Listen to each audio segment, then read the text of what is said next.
سوالی خوب دارم با تمام خلق توجیک لا اون کسی که کنده سینه میزنه میگه ما توجیکم نه زاویسی ما تو شما در وطن در غریبی امریکا در روسیه در دیگر من دینا ویدیو موندم چه خیلی یک برادر توجیک با کاندکتور جنگ میکند با گفتم که با صبر باشین جنگ نکنین په فاکتو برادر توجیک ویناوت گناهگار پرایز اپلاتید کردگی نیست لیکن کامنتاریو دا حقوراتو بو یک خیل بچه‌ها اسلام گپ میزنن مثل اینمی بچه‌ای که نوشته که اگر با صبر کار بود میشید مثل پیغمبر محمد صلی الله علیه و سلام شمشیر نمیگیره вообще не в тему گپ زدگی اشمایل اوز اگر امیر بقب نماز پیشین چند رکعت نمیدونه خونه‌شون در جای نماز چند گرفتگی کامنتاریو در اسلام گپ میزنن وایما میکنین اگر مو یک حدیث یک چیزوی پیغمبر محمد صلی الله علیه و سلام مو مثال بیاریم چقدر صبر پرایوید میکردن وقتی در سنگ میزدن در طرفش خب ایره یک طرف میمونیم من سوالم در چیه برادرو اینمی شهروندای اوروس در تاجیکستان اگر دزدی کنن غری کنن اینمی افسوسمون دا بپول گردن پلاتید نکنن تجاوز کنن آدم کشی کنن نارکوتا ترگوات کنن دیگر غلطا کنن ما چی معامله میکنیم اپا و خواروی ما و شما دا دست زنن تجاوز کنن پروس اتک میمونیم با فکرم که نه پس بیایم برادرها همین سیتواسیا رو دیگر خیلی ببینیم چقدر برادرای ما امروزا در تریتوری روسیه فدراسیون چقدر گناههای کلان میکنن این مورا بد میبینن کنشنا بد میبینن حوزه در تاجیکستان اگر شهروندای روس همه خکنه دست پوش همش کنه میپرتوی میکشیم شونا یک خواهر مرا یک خواهر شما را دست رسا نگاه کرده میشینین چقدر تاجیکا دخترای روس غم میتیاد چقدر دزدی میکنن چقدر آدم کشی میکنن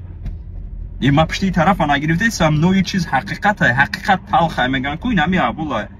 در اتوبوسات نوستف میکنن در مترو نوستف میکنن یک کوروی میکنن در عقل آدم درست نمیاد و میگه اکاب دو افور تو جرنگ روسو شده من رنگ روسو نشیدم پروسا پنیتی من همیه ما الحمدلله مسلمان میگیم کنده سینه میزنیم معاملهمون باور که شیطان دا بزه به خیلی بدم نمیشه و ما دور از وطن عبوری ملتی یک شما خطاگی میکنیم وست تاجیکا رو بعد میبینم بعد رید میشه و بعد اینا خیلی اول میشه و پروست اتک ای هوای کرونا نمیشه بچو فایدهتون نمیرسه التماس ضررتون نرسونین ایمو روسیه نمیریم دیگه نیوین در کور نیست نیوین وطن آباد کنین چی بنه ما خرسان بشیم روین دیگر دولت رو روین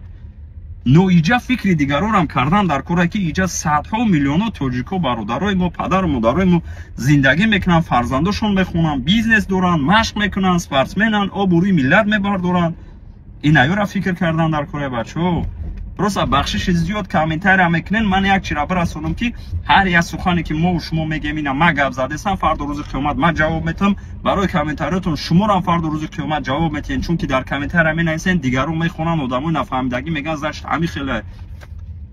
برای همین بچو التماس بیاین یک کم تر صبر و داد کنیم یکم توش تو الحمدلله ما مسلمانیم دوم توش تو ما توجیکیم ما آبروی ملت هستیم برادرو بیاین یکدیگر را دستگیری کنیم آبروی ملت را برداریم نیستو این مورا بد میبینن خیلی بد میبینن گفته بزنه بکشیم امرا کمتر با صبر باشیم بچو نارشاد نکنین غیر قانونی نکنین همو 60 روبل بلیت نداریم پول بلیت پلاتید کردن نمیتونین نویسین من شما در تقسیم فرود میکنم نیتوش تو پلاتید